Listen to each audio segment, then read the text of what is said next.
नमस्कार। सूचना सम्प्रेषणका लागि मात्र होइन, सामाजिक उत्तरदायित्वका लागि पनि प्राइम स्टोरीमा स्वागत छ। म रोहन श्रेष्ठ। दर्शकवृन्द, आन्तरिक उत्पादन कमजोर भएका कारण धेरैजसो वस्तु उपभोगका लागि हामी नेपालीले आयातको भर पर्नुपर्छ। नुनदेखि सुनसम्म, दालदेखि चामल, त्यस्तै गरेर माछा, मासु र चप्पलदेखि कपडासम्मको खाँचो आयातमा अडेको छ। धेरै वस्तु आयात निर्यात हुन्छ। यसरी आयात निर्यात हुने वस्तु मध्ये सुपारी मात्रै एक त्यस्तो वस्तु भएको छ जुन सधैँ विवादमा पर्दै आएको छ। धार्मिक रिवाज बाहेक सुपारी नभई नहुने होइन, तर बितेको 3 वर्षमा नेपालमा 1,94,00,00,000 केजी सुपारी आयात भएको छ। सुपारी आयात निर्यातको यो प्रसंग एकातिर छ भने अर्कोतिर अहिले सुपारी किसान व्यवसायी बीच जुहारी चलेको छ। यो जुहारीले कतै सुपारी किसान त पिसिने होइन। सुपारी निर्यातमा एकाधिकार भयो भन्दै केही सुपारी किसान र व्यवसायीहरू आन्दोलनमा छन्। केही सुपारी निर्यातकर्ताहरू भने यस्ता आन्दोलनले नेपालको सुपारी खेती नै खराबमा पर्ने भन्दै चिन्तित छन्। अर्काथरी बिचौलिया र तस्करहरू भने आफ्नो धन्दा नै कतै चौपट हुने हो कि भनेर सशंकित भएका छन्। नेपालमा सबैभन्दा बढी सुपारी उत्पादन गर्ने जिल्ला झापाले यसपटक 9,714 मेट्रिक टन सुपारी भारत निकासी गर्ने इजाजत पाएको छ। नेपालमै उत्पादन भएको सुपारी भारत निकासी गर्न पाइन्छ। भारतले नेपाली कृषिजन्य वस्तुलाई सहुलियत दिएर आफ्नो बजारमा प्रवेश दिएको छ, जसको लाभ झापा, मोरङ र इलामको दक्षिणी क्षेत्रका किसानलाई उपलब्ध भएको छ। नेपाली प्रशोधित सुपारी भारतीय बजारमा 325 रुपैयाँ प्रति केजीमा बिक्री हुन्छ। यो मूल्य भनेको नेपाली सुपारी किसानका लागि उत्साहजनक मूल्य पनि हो। तर अहिले केही किसान र व्यवसायीहरू सुपारी निर्यातमा एकाधिकार भयो भन्दै आन्दोलनमा छन्। तर यसरी आन्दोलनमा उत्रिएकाहरूलाई निर्यात अनुमति पाएका सुपारी सम्बद्ध सङ्घ संस्थाले ठिक मानेका छैनन्। अहिले म जो साथीहरू देखिँदैछु, अघि म त्यहाँ पुगेँ, तर सुपारी व्यवसायमा मैले कहिले नदेखेका साथीहरू मैले त्यहाँ पाएँ। इसलिए उहाँको सङ्घ संस्था कहाँबाट दर्ता भयो, के को लागि दर्ता भयो?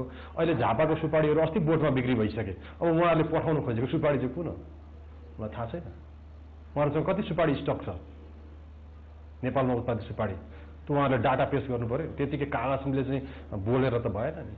उहाँहरूले चाहिँ लोकल झापामा उत्पादित भएको, नेपालमा उत्पादित भएको सुपारीको स्टक कति छ त्यसको आधारमा उहाँहरूले इजाजत पाउने हो।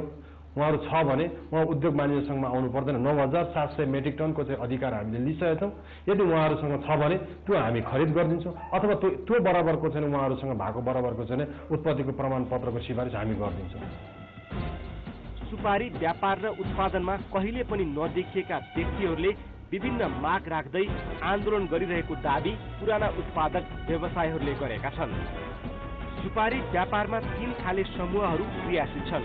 पहिलो नम्बरमा वास्तविक सुपारी उत्पादक किसान, दोस्रो नम्बरमा व्यापारीहरू, तेस्रो नम्बरमा तेस्रो मुलुकबाट सुपारी आयात गरेर अवैध ढङ्गबाट भारत पुर्याउने तस्करहरू रहेको समूह छ। यी 3 खाले समूह मध्ये सुपारीबाट मालामाल हुने भनेका तस्करहरू नै हुन्। कतिपय तस्करहरूले नेपाली सुपारी भन्दै वैधानिक बाटोबाट पनि तेस्रो मुलुकको सुपारी भारत पुर्याउँछन्। धेरै जसोले क्यारिङको मद्दतबाट तेस्रो मुलुकको सुपारी भारत पुर्याउँछन्। तेस्रो मुलुकबाट नेपालमा आन्तरिक उपभोगका लागि भन्दै भित्राइएको सुपारी भारत पुर्याउन सक्दा राम्रो आम्दानी हुन्छ।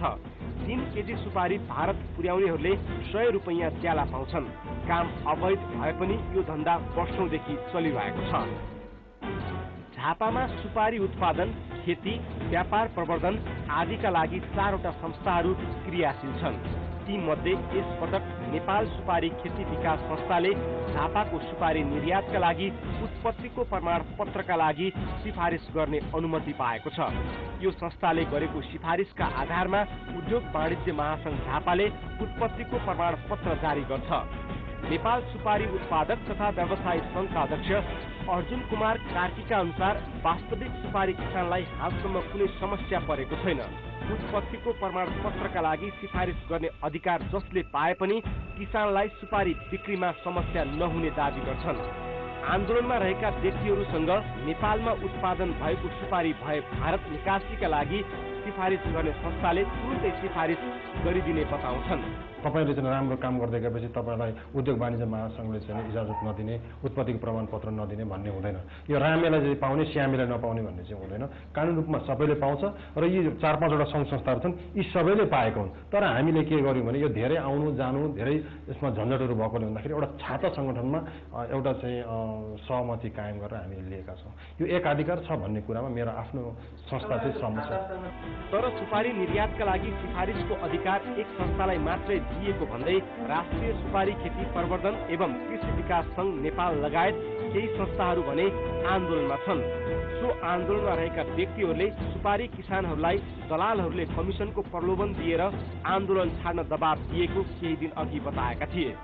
किसानको पक्षमा निर्णय हुनुपर्छ र किसानले वास्तविक कोटा पाउनुपर्छ र किसानले डाइरेक्ट बेच्न पाउनुपर्छ भन्ने हाम्रो चाहना हो। र उनीहरू तपाईँको दलालहरूले के भन्छ भने हामीलाई पनि भनिरहेछ, तपाईँहरूलाई दिन्छु कमिसन, तपाईँहरूले यो अनसन र दुनियाँ यो बाधा विरोध छोडिदिनुहोस्। तर हामी त्यसको पक्षमा लाग्दैनौँ। हामीलाई पैसा चाहिएको छैन, हामीलाई चाहिएको छ कि वास्तविक किसानको पक्षमा निर्णय हुनुपर्छ। त्यस कारणले गर्दा हामी त्यो उनीहरूको दलालहरूको पक्षमा लाग्ने छैनौँ। हामीलाई पैसा चाहिएको छैन, वास्तविक किसानको पक्षमा निर्णय हुनुपर्छ भनेर हामी लागि परेका छौँ। गत भदौ 9 गते नेपाल उद्योग वाणिज्य महासङ्घले सुपारी निर्यातका लागि सिफारिस गर्ने अधिकार नेपाल सुपारी खेती विकास संस्थालाई दिएको थियो। त्यो निर्णय विरुद्ध केही संस्थाहरू आन्दोलनमा छन्। एका थरी व्यवसायीहरू सुपारी निर्यातमा एकाधिकार भयो भनिरहेका छन्, अर्को थरी व्यवसायीहरू सुपारी निर्यातमा एकाधिकार नभएको जवाफ दिइरहेका छन्। झापामा सुपारी उत्पादन, प्रवर्धन, खेती, निर्यात आदिका लागि 5वटा त सङ्घ संस्था नै क्रियाशील छन्। यी सङ्घ संस्थाहरूलाई देखाएर केही व्यवसायीहरू एकाधिकार नभएको दावी गरिरहेका छन्। आन्दोलनमा उत्रिएका किसान र व्यवसायीहरू भने केही सुपारी व्यवसायी र नेपाल उद्योग वाणिज्य महासङ्घ बीचको मिलेमतोमा एकाधिकार कायम गरिएको बताइरहेका छन्। यसै विषयमा थप प्रसङ्ग जोड्नेछौँ, तर यो ब्रेकपछि।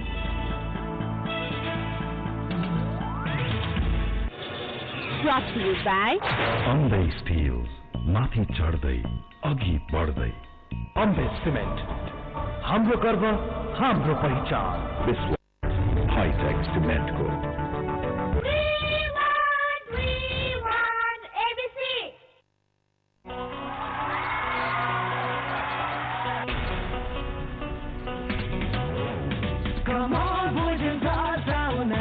देखाऊ सँगै पुरै नेपाललाई मचाऊ। Dance Nepal dance, dance Nepal dance, dance Nepal dance, dance Nepal dance.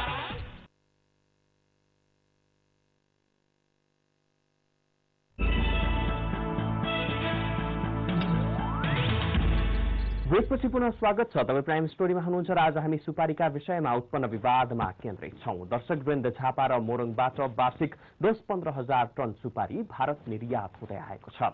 हालको मूल्य अनुसार झापाले मात्रै वार्षिक 3 अर्ब 15 करोड रुपैयाँको सुपारी भारत निकासी गर्छ।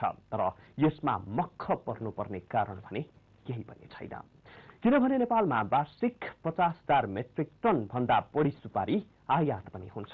सुपारी आयात आन्तरिक मागका लागि हो वा तस्करीको माध्यमबाट भारत पुर्याउन हो? झापाले यसपटक सुपारी निर्यातका लागि पाएको कोटा अनुसार सुपारी भारत निर्यात भए वैधानिक ढंगबाट 3 अर्ब 15 करोड रुपैयाँ निकासीबाट आए हुन्छ। यति नै बराबर गत वर्ष पनि झापाले सुपारी निर्यात गरेको थियो। सुपारी निर्यातमा झापा एक्लो जिल्लाले यो परिमाण प्राप्त गर्नु एक अर्थमा उत्साहजनक हो। तर सुपारी आयातको परिमाण हेर्ने हो भने निराशाजनक अवस्था छ, किनभने नेपालबाट वैधानिक ढंगबाट वार्षिक 10-15 हजार मेट्रिक टन सुपारी भारत निकासी हुन्छ। आयात भने वार्षिक झण्डै 1 लाख मेट्रिक टन हुने गरेको छ। बितेका 3 वर्षमा नेपालमा 1 करोड 94 लाख केजी भन्दा बढी सुपारी आयात भएको छ। गत आर्थिक वर्षमा 60,157 मेट्रिक टन सुपारी आयात भयो। आर्थिक वर्ष 68-69 मा 38,500 मेट्रिक टन, 67-68 मा 96,000 मेट्रिक टन सुपारी आयात भएको भन्सार विभागले जनाएको छ। छ। बितेको 3 वर्षमा नेपालमा करिब 2 करोड केजी सुपारी आयात भएको छ। भन्सारको मूल्याङ्कनलाई मात्रै आधार बनाउने हो भने बितेको 3 वर्षमा सुपारी आयातका लागि ठूलो धनराशि विदेशिएको छ।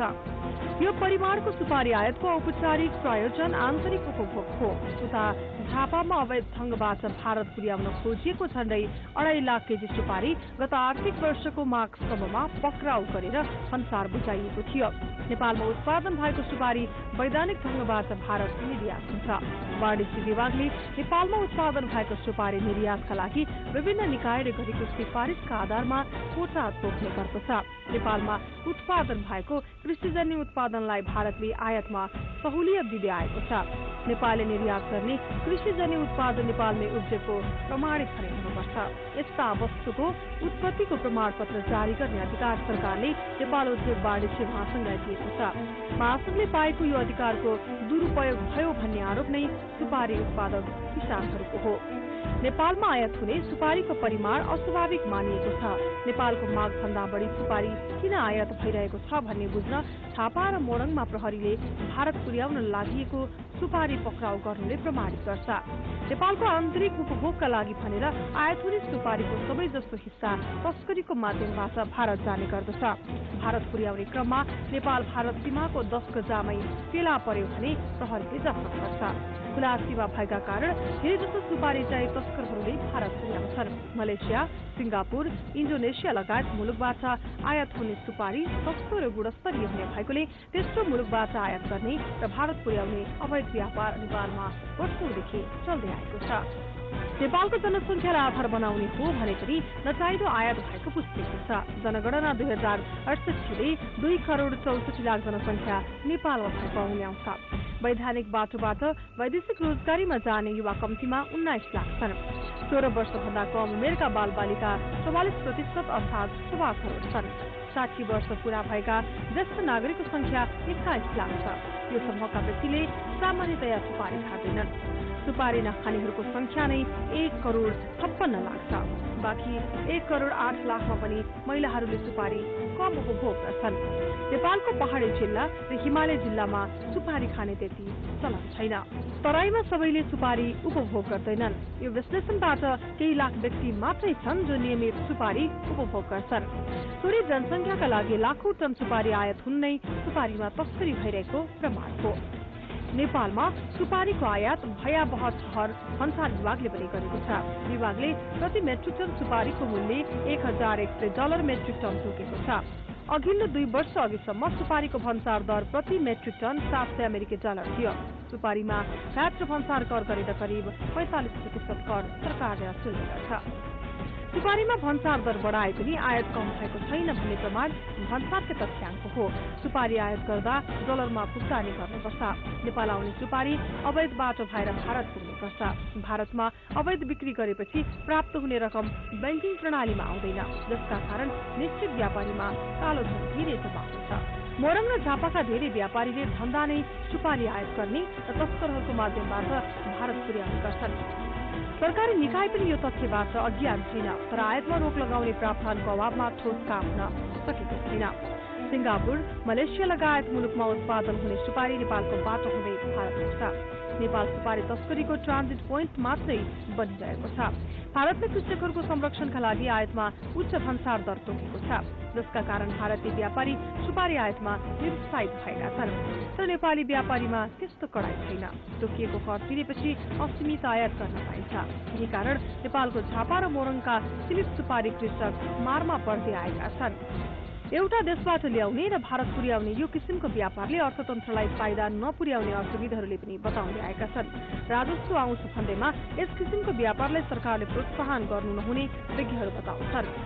सुपारीमा परिमाणात्मक बन्देज लगाउँदा फरक पर्दैन। तत्कालका लागि राजस्व आए पनि दीर्घकालमा यस्तो व्यापारले अर्थतन्त्रलाई हानि नै पुर्याउँछ।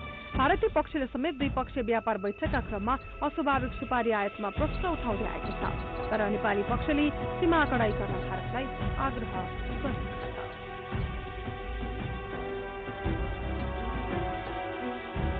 सुपारीको अन्तर्वस्तु यस्तै छ। सुपारीको वास्तविकता बारे सबै जानकार छन्, तर सबै चुपचाप पनि छन्। जानकारहरू भन्छन् सबैले लाभको भाग पाएपछि कोही किन बोलिरहोस्। सरकारको यस्तो मौनताले कुनै दिन वास्तविक सुपारी किसान चाहिँ मारमा नपरुन्। अहिले किसानको बोटमै सुपारी बिक्री हुन्छ, त्यस्तो कुनै दिन नआओस् कि सुपारीको बोट मासेर किसानहरू फेरि अर्को खेतीमा फर्कन बाध्य हुन्। दर्शकवृन्द, सामाजिक उत्तरदायित्व सहितको पत्रकारितामा हामी निरन्तर समर्पित रहिरहनेछौँ। प्राइम स्टोरीबाट बिदा हुन चाहन्छौँ। नमस्ते।